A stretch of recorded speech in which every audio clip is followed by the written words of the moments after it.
Redeeming the game. Redeeming the game. Redeeming Redeeming the game. Redeeming the game. Redeeming the game. Redeeming the game. Welcome back to the podcast, everybody. I am your host, Coach Matt Sanders. We are going to take a flight today with two incredible young men that have been a part of my life. Fellas, this is going to blow your mind. We're working on about 25 years, and it's kind of crazy that we've known each other that long. Makes both of you way older than me.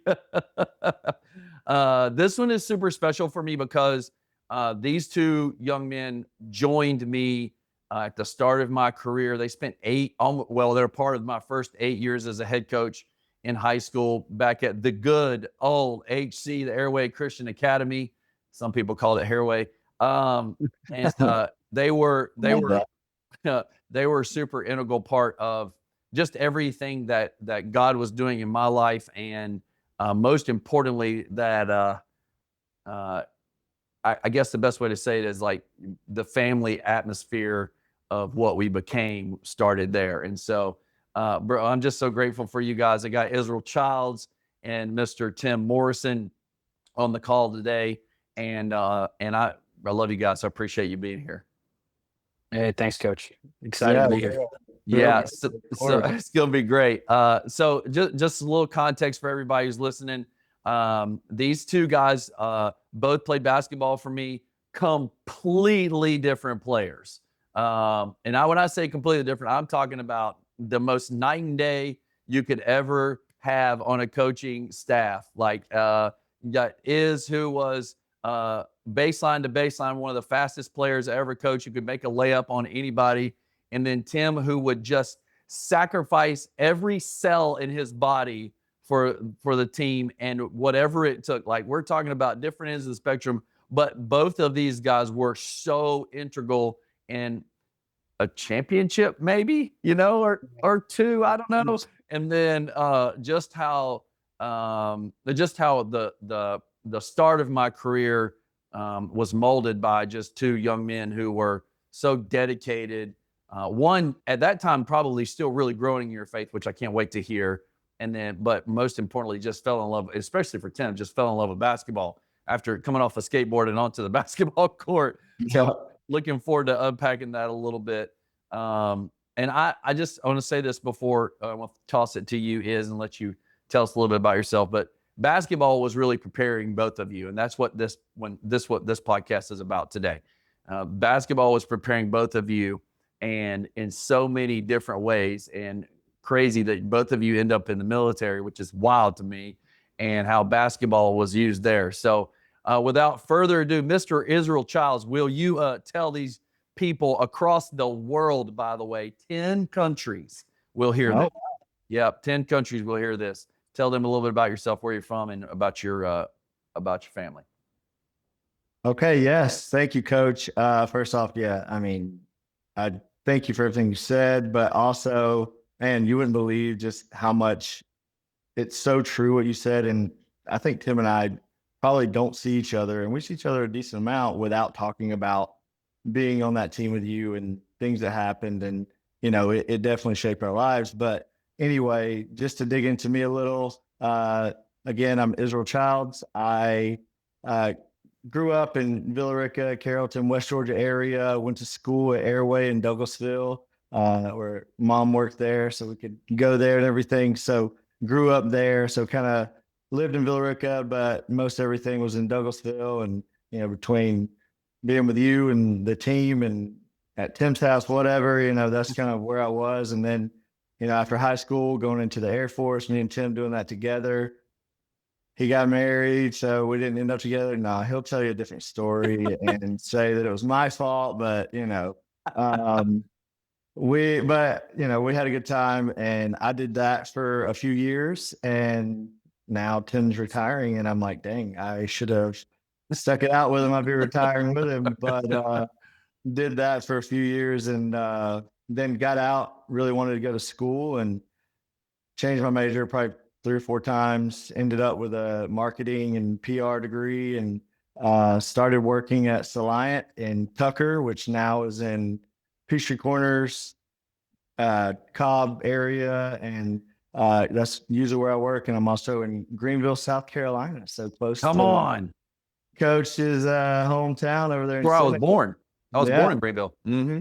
Oh Yep. yeah. So yeah, I get to pass it all the time. And anyway, but I've been working at Soliant for almost 11 years now. Wow. And that's it's been great. And we're living up in Canton, Georgia now. I got married now 7 years ago, going on 8, and then we've got 2 boys, 6-year-old, a 4-year-old, just turned 4 in July, and we're up in Canton and just started this new dry cleaning venture. So we've got 6 of those. So life is crazy right now, as you can tell from our recent conversations. Haven't had Tim be my messenger in some cases. Good job, Tim. Yeah, life's crazy right now, but it's great. And I am excited. I'm so excited to do this and be here with both of you, 2 people who I love dearly. So yeah, that's about me. Thanks, Iz. That's awesome. That's awesome. I just want to say before Tim said anything, my intro was on purpose for you guys who listen. I said we were going to take flight. Obviously, I hope everybody picked up on that little Air Force action, but keep going. Oh, nice. Yeah. Probably under it to me. Yeah. All right, Tim.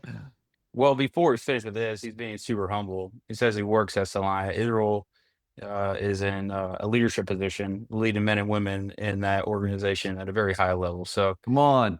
although he's trying to be modest over there, I'm gonna dime him out. He's been super successful in the business world, and super successful now going into his own venture. So excited to see how much he's grown. He's acting like he's just rocked Soliant over 11 years. Yeah, right. That's not the case. So Well, thanks, Timmy. I'll take the line and get it. I appreciate it. yeah. Good. Yeah, so I'm Tim Morrison.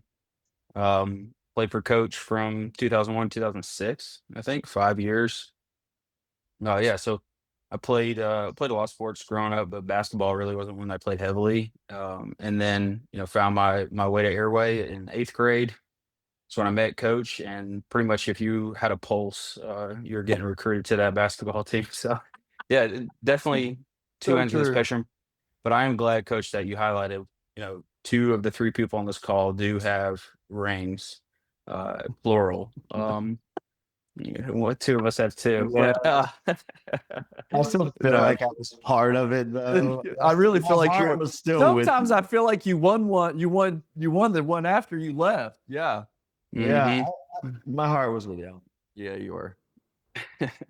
But yeah, so husband, father, my wife Scarlett is Israel's cousin. So I don't know if that's how I met her or God bless that's how I met Iz. God bless you. bless That's you. exactly what I was thinking. Yeah, I think you met her first, and then Yeah, made me laugh in, I think, geography class. I think it was Miss Brown's class. You were funny, so then I was like, okay, Scarlett, this is pretty cool. Did you just shout out Barbara Brown? What is I happening? did, yeah. Hey, It was, okay. it was Miss Brown's class for sure. I don't know what class it was, but I Deep remember cuts. Tim was funny, and I was like, okay, he's not so bad. Only way to survive middle school, a little bit of humor. But yeah, so Scarlett and I have 4 amazing children ranging from 16 to 4. Like I said, I played a lot of sports, but because of poor coaching, I really quit playing baseball as a preteen. And then, through the grace of God and the persistency of Coach Sanders, I started playing basketball again in the 8th grade. So, yeah, I was not a star player. I was not a freak athlete. I think that I had to grind for every second that I earned on that basketball court. But that taught me a lot in life that, maybe not in the moment, but later on, I definitely appreciate being a role player, earning everything that comes your way. But yeah, like you said, Coach, Iz and I joined the Air Force. Wait, right there. Hold on. Do it. I knew you were going to. I just think, Coach, you had I wish we just had footage of 8th grade Tim and then 9th grade Tim throughout high school, because Yeah. you could use that as, this is my best coaching work that I've done. Because Oh, come on now. I mean, it was crazy how Tim went from like, okay, like what are like, yeah, I know basketball is whatever, I don't care. And then he went to just bawling out, and So real. like we could like the dude was a rebound machine, and I like took shot. It was insane. So yeah, So I don't true. know, it was nuts. That's so true. How crazy so his true. transformation was. Don't It's hype funny me up. because now that we're having these conversations, I'm kind of processing 25 years of coaching, different types of players, whether it be girls or guys. And I'm trying to think about like, I don't know that I've coached. Yeah, there's actually, when I was an assistant at Lee, there were two guys that were very similar to you two, in that one of the guys was like 6'6". His name is Chad James. April calls him the most beautiful human she's ever seen in her life. Well, that's a side note. Shout out Chad James. And then the other guy was a black guy, but you're not black as, but you're about as athletic as him, named Jarrell Blocker. And he was a scoring machine. I mean, just a machine. Wouldn't guard my mom, but he was a scoring machine. And Chad was Tim personified, like rebounding, defense. He did whatever, like And the good looks for sure. well, I mean, we'll have to ask Scarlett about that. But anyways, It's debatable. yeah. So I don't think I've had about two. I'd have to go back in my mind and really think about. This is making me think about the different, like, I don't know how many times I've had where there were two vastly different players that were so effective in their roles. Like, you know what I mean? Like sometimes you have role players and sometimes you have big time scorers or big time players and athletes.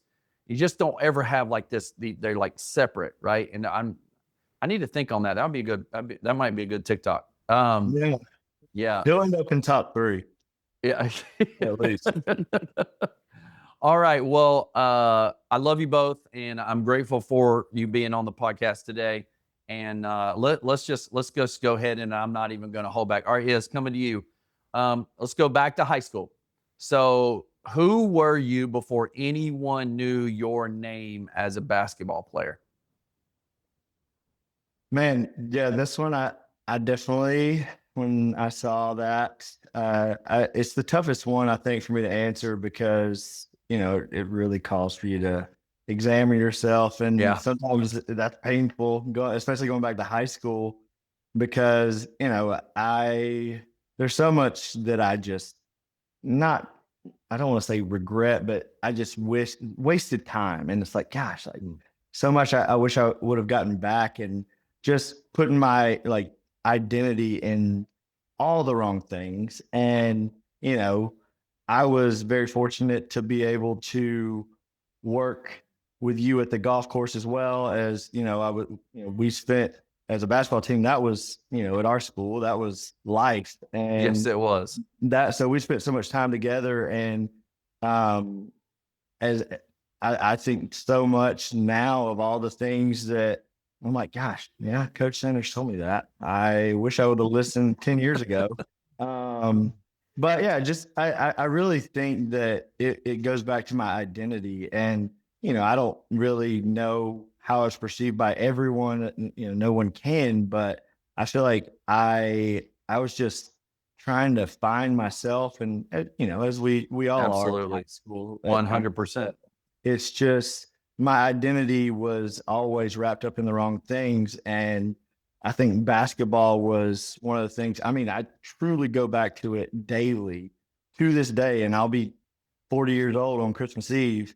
And I think about all the little lessons that we learned, that it's not rocket science. It's, good character, doing the right things, helping people, showing up early, little things, doing the little things right, that it's like, why did I not listen to that a long time ago? Yeah. Stop looking for shortcuts. And I found my identity, and, I wanted to be liked and be looked at as someone that people respected, or a leader or whatever. And it's like, no, like it all goes back to, we're pleasing one person. There's only one person we're pleasing. That's Jesus. And Come on. that is something that, you've told me since the day I met you, and still do every time we talk. And it's like, I don't know why it's so hard. And I think about that now that I have 2 boys. I'm like, gosh, how am I going to get through them? Because I had awesome people that were pouring into me that I still didn't listen to. And, you know, I even like going through your early 20s and stuff, it's like, I knew better. And because you had told me, and I had a lot of great people, but you being one of the main ones, and I don't know why you just continue to look for yourself, but Jesus is always the answer. And that's it. And that's Come what on. you've told me my whole, That's a good word whole right life. there. So, That's a good Yeah. word right there. but yeah, so just really insecure identity wrapped up in all the wrong things, and learning along the way though. You know, I think I feel very blessed, you know, that my parents worked really hard to send me there. And Absolutely. I think that God had me there for a reason. I think both of you on this call are two of the main reasons. So Come on. I Shout feel out Jeff and blessed. Janine. Shout Oh, out yeah. Jeff and Janine Childs. Absolutely. Yeah. Absolutely. That's But good. Is well, I think it's extremely important how candid you are right now for the listeners and coaches, especially coaches who are going to hear what you just said. That's really, really powerful. All right, Tim, what you got? Yeah, my story is a little bit different than it is, but very similar. You know, I was raised by a pastor. My dad's been a pastor my whole life. You know, I was homeschooled before Airway, so I think I really just wanted to fit in. You know, and a lot of times that resulted in, you know, making decisions that weren't the best because I wanted to find that acceptance. You know, I have two older sisters. You know, I didn't have that big brother, or, you know, obviously my dad is an awesome man of God, but as a PK, you know, you're going to find that rebellious streak. So I think being new to Airway, you know, a small school, 8th grade, I was just trying to fit in, whether that was cracking jokes or being part of the team. And I really found my identity in being a part of the team. It wasn't even basketball because I don't think anybody knew me as a basketball player. You know what I mean? Like I um, wasn't lighting up the stats or the scoreboard, but it you was weren't really from, those. from Jackson. No, it's not. No, I was. Shout out EJ. God bless No me with a others. work ethic, but no vertical. It was the bus rides that I really think. I think a lot about those bus rides. Whether it was Dude, you keeping us in line from the driver's seat, or being in the back cutting up with Joe Dre or whoever, you know what I mean? Like just being a goofy kid. Like I think I enjoyed being a part of that. And frankly, like I've been chasing after that feeling. I've been chasing after what we had on those teams. And you know, through military service, I've been a part of a lot of great organizations, a lot of great teams that have, you know, really accomplished a lot of things, but it's never really the same as the back of that Airway bus, that's for sure. Well, that's powerful.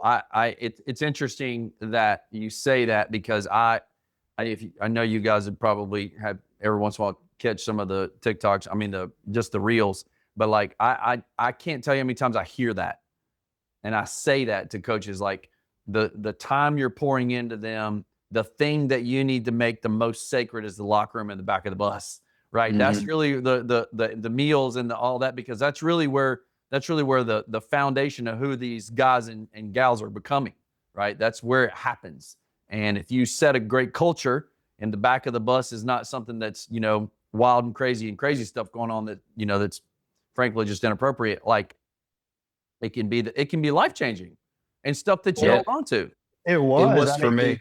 Yeah, it definitely was. And there were definitely things that went on that shouldn't have. But you know, Sure. you It fixed happens. most of that. But Yeah. I will say you know, there was never anything that made that not sacred to us. And a lot of that came from, I mean, we went through hard things together, and you know, that's how you build confidence and you build a successful life is, hey, do hard things. And we did a lot of hard things together, and that built something, So good. you know, a camaraderie that we just, like Tim said, we've been looking for it ever since, and you know, found it here and there in various places. But and I'll say this: you might have created the process before Nick Saban, because you had us doing. Yeah, we were changing the way we ate. I was eating with my left hand, brushing my teeth with my left hand. You know, Yeah. because I heard from you a lot that I had no left hand. But there were things that we did and just,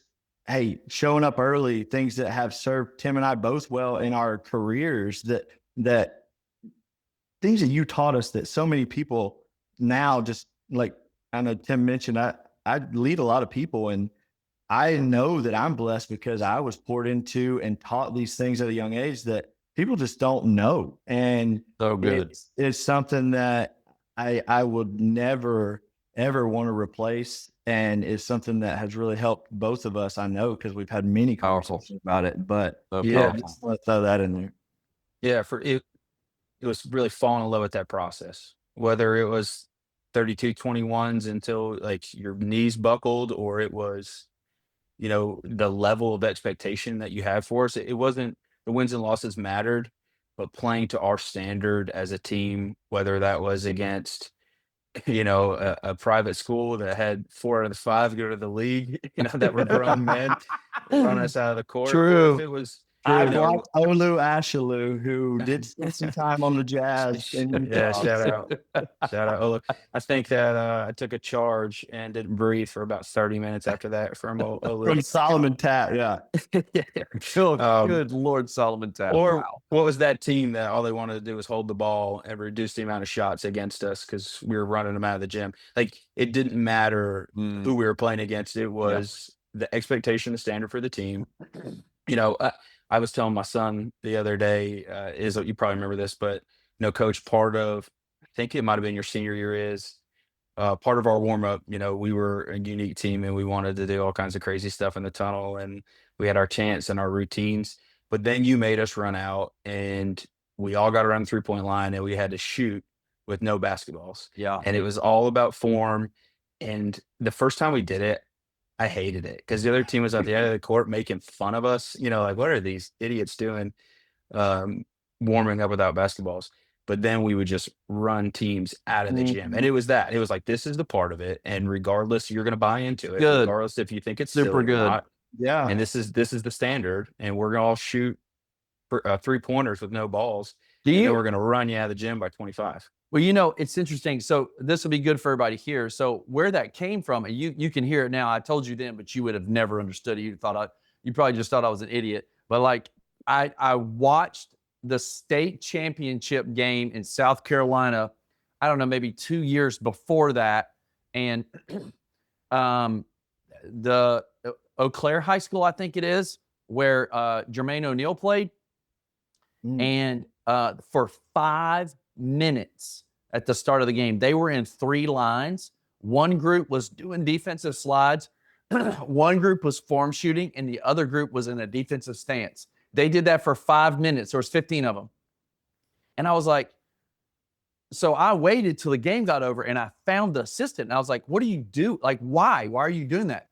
And he was like, he said what you said somewhat, Tim. He was like, whatever the process is that you do, like on a daily basis, you need them to be so locked in to what you've been practicing. You don't need a ball for it. And I was like, that's insane. Like, why would, and to your point, what it does is it just lasered you, right? It zoomed your focus in, even if you thought it was dumb. But by the end of it, you'd bought it and it turned into something great. By the way, that team won the state championship by like 40.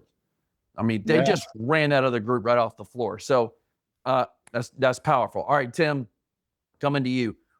Staying in high school, what dreams did you have? I don't know if I had any dreams, to be frank with you. In high school, maybe senior year, junior year, my dream was always kind of getting out of Doseville. It was going off and becoming something.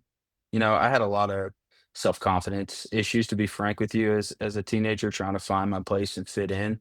Yeah. So I always felt like if I got out of here and made something of myself, I could be proud of whatever that was. So, I went and made a brief appearance at Columbus State, and that didn't sort out because I wasn't where I was supposed to be between the ears to be successful in college. But I don't think I ever had like dreams or aspirations of playing at the collegiate level. Like, looking back, I wish I would have played longer. I see that journey in some of the guys that I've coached baseball with that played collegiate level.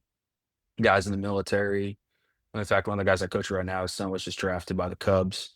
And I'm like, man, what a cool experience that must be to be able to play a game you love just as long as you can possibly Yeah, play. keep Because going. Mhm. ever since then, I've been chasing it. Whether it's Yeah. old man softball or pickup leagues or whatever. Yeah. It's like I'm trying to squeeze every bit Come on. of that out of my life, and eventually, I'm not going to be able to, and it'll just be in the dugout or on the sideline as a coach. But looking back, I wish I would have pursued that. Yeah. Bought into it in my own time during the summers or the off league or off season to get better. But I don't know. I think I was just Powerful. floating, Good. coach. Good, I think Tim. I was just Oh, it's good. surviving. Good. What you got, What you got is? Well, real quick, you said long-winded, so I just need to say something about the last point. I wanted to jump Okay. in. Yeah. So real quick, just going back to, I agree with both of you. I love what Tim said about the standard, and then I don't remember that, Coach, about the South Carolina championship that you went to and saw that from that team, but that's awesome. But I also want to make the point that there was another reason, Coach, that we did that you taught us, from day one, and I got to be blessed to spend time at the golf course and talk about it even more on, more things than just basketball. Yeah. But it starts in your mind, in your Yeah. own mind. It Absolutely. starts. So like whether we win or lose that game, it started with what we thought we were going to do and the confidence we had going into it. So I took that seriously then. And I think that's helped me so much Wow. throughout my life because I still envision the ball goes in, in whatever scenario, whether it be my business being successful or my team at Salina being successful or my kids being successful. It all goes back to, I spend time thinking about that and focusing on what I need to do to improve that and get better. So Come on. I just want to throw that out there because you poured Powerful. that into me, and I think you were the first person in my life to ever really, I think my parents did, but not at the same level. And you Yeah. were the first one that did that. So I wanted to make that point because I thought it was pretty important. Appreciate that. Well, you were also when you coached us, it wasn't like you were obviously an adult and not our peer, but you were a lot more relevant to what we were going through timeline wise than I'll at least speak for me and my parents. Yeah, for sure. When every kid I think is the same way. Your parents are supposed to be that enforcer of standards and disciplinary, and they're giving you life lessons. But when it comes from somebody that is connecting with you on a different level, like a coach can, I think it's received in a different manner. It's good. It's powerful. What dreams did you have? Yeah. Sorry, wanted to throw that in, but yeah, for dreams, I got to hear Tim answer that one first, and it's really hard to think about. I think I was a lot like Tim, and I think that at the time I probably would have told you differently that I did have dreams, but I think my focus was on a lot of things that I didn't really know what I wanted. Like him, I knew I wanted to go and do something and be successful.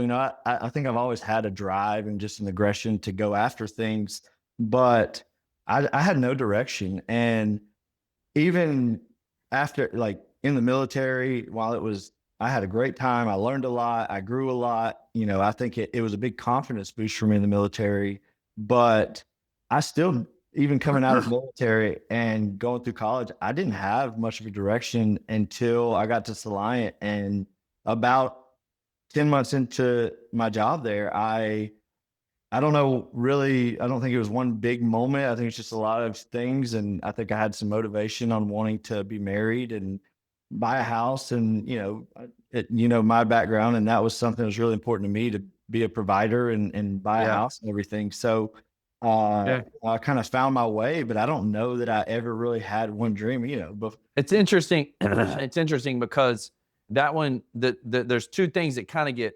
I poked at right away, was your identity, one, and two, the thing, like the dream part of us, where like we have, as you're being formed during that time, because there's so many other influences that are in your life, your parents, your grandparents, your friends circle, your teachers, all those things are very influential.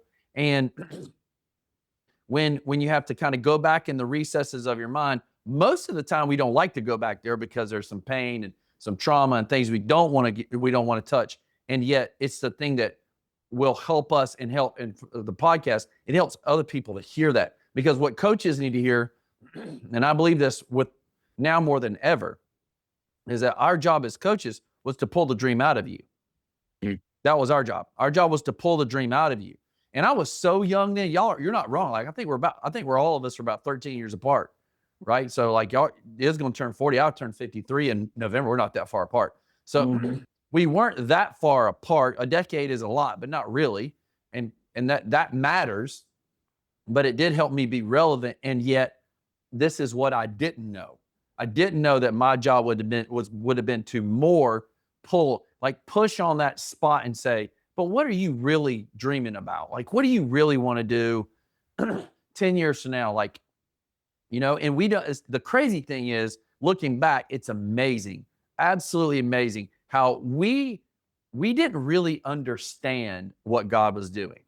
Like but we now can look at it and go, he was preparing us in the preparation in how he does everything with us. Like maybe we thought he was prepping us for Friday nights and Tuesday nights and some Saturday nights. Sure. But what he was really prepping us for was marriage, children, a relationship with him, and then business world, job, whatever.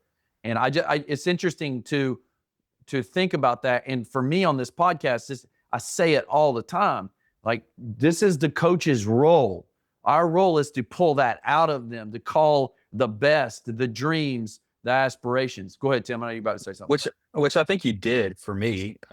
Sure. It maybe wasn't like I want to be an astronaut or I want to be the president, but He is a doctor though, so astronaut. It really is. Yeah. Wait a minute. We should have went through all of your ranks. We're doing that. We're doing that. Part 2, we're going to do that. all right. Yeah, we're doing that. But looking back, and I know we may get into this later on, but everything you were doing was preparing me for military service. I don't know if you remember this or not, but I took a trip to Tennessee to play in a tournament, and we were staying at Coach Abe's parents' house or family's house or something. Yeah. And somebody, to remain nameless, set off fireworks in the middle of the night. And so hard to believe. As soon as you said it, I was like, yeah, to be Joe. The little pyro Joe. Yeah, Pyro you said Joe. it, not me. But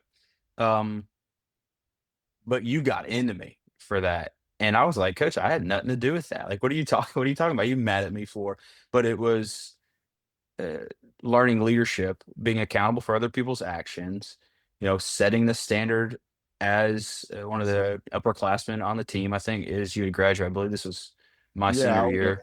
And it was like, in the moment, I'm like, this isn't fair. But looking back, I'm like, I found myself in a lot of leadership positions, throughout my career in the Air Force. And there were so many things that I learned at 13, 14, 15, 16 that set me up for success in that. I may not even realize that I had aspirations to lead, but in those moments of, like, Tim, you're not the most talented person on this team. You're going to have to, number one, set the example through your work ethic, and number two, earn your playing time. Nothing was given to us. And that was, earned in the gym when nobody's watching while we're practicing. So maybe at the time I didn't realize what I wanted to do was lead. Yeah. But now, like, that's where I feel my most fulfillment. It's so powerful. It's not the menial tasks that I got to do every day. It's being in those decisions that have major influence on the people that I'm responsible for life. It's being there for them, through the hard times and they're experiencing, a loss or tragedy in their lives.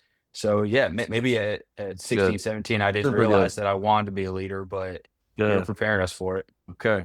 Well, let's take a breath right here, and let me say to all you guys who listen or watch, thank you. The emails, the text messages I get, guys, you don't get them, you don't get to hear what I hear, but every once in a while, I'll catch a phone call or a text message. Hey, I ran across your podcast, and I'm like, I don't even know you. Like this guy from Virginia, and I'm like, I don't even know you. And then That's the other, awesome. it's crazy. And then the other day, I got an email that was like, 2 people in Uganda had watched or listened, and so I'm, you know, I'm just so grateful. And if you're watching and you're listening, thank you. Continue to like and subscribe to every week. And I say this every single week: share, please.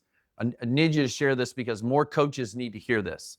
More coaches need to hear what these guys are saying about the game, because again, the game was God's idea, and we're his vessels. And as coaches, our job is to be transformational specialists, and we're calling out the best in these kids. And so that's what we do. So I really, really, really, really appreciate everyone who's listening or watching. All right, question 2 is throwing it to you. Looking back, what lessons did basketball teach you that you didn't fully appreciate until years later? Maybe let's do this. Let's refine it. Not lessons. Let's go with one lesson that basketball taught you that you now, almost 25 years later, like. I mean, that it's hard to come up with one, but I think the first one that really comes to mind is the little things matter, and you're not ever going to be doing the big things or entrusted to do big things by whether it be your boss or by God, like anyone, your family, even your wife, your kids. You're not going to be entrusted with more if you don't be a good steward of the little things. Come on. That was something that I just personality wise, I wanted to find the shortcut. And that's an area where it's like, you said me and Tim are different on the court. I mean, personality wise too, like we're totally different, but he's my best friend. And it's something that I've learned a lot from him too. So both of you have taught me like little things matter more than we will ever realize. So I struggle with that recently I'm, doing this dry cleaners thing and trying to be present and be there and pour myself into that. But also I have this awesome job that I'm trying to be present for and pour into that. And I realized, hey, I've got to really compartmentalize and be diligent and consistent with this and make sure that I'm present wherever I am.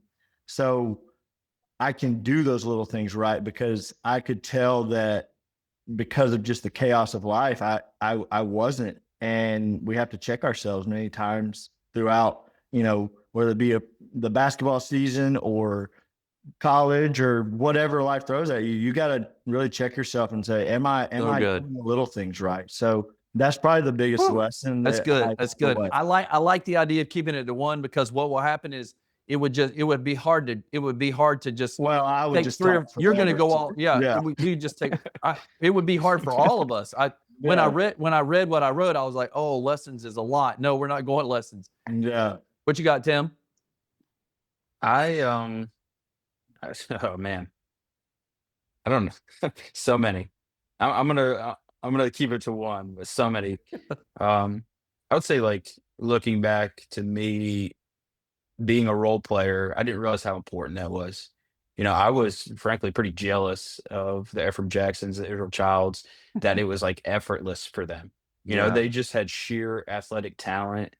They had the knowledge of the game. You know what I mean? Like, they were getting 1,000-point balls, and I was just Shots fired. No, but I was just Mr. Matt for keeping score. Yeah, come on. Yeah, for real. Mike Madison right now. For real. But there's value in being that role player. I found in my military career that really benefited me to understand like where I fit in on a team, what my role was, and how I could benefit the team. It may not be scoring, it may not be lighting up the scoreboard, but I can add value somewhere. I just got to find that space and become the best I can be in that space. And then, you can expand out and grow and develop. But there's nothing wrong with being a role player because you need those. I mean, it's so interesting because I don't think that even and because I was so young and I had just, I mean, you probably don't remember the details of it, but I had just left a league basketball team that was in the top 5 in the country, loaded. I mean, loaded at every position, 1 through 10. Really, we had D1 transfers from all over. We did not have a role player.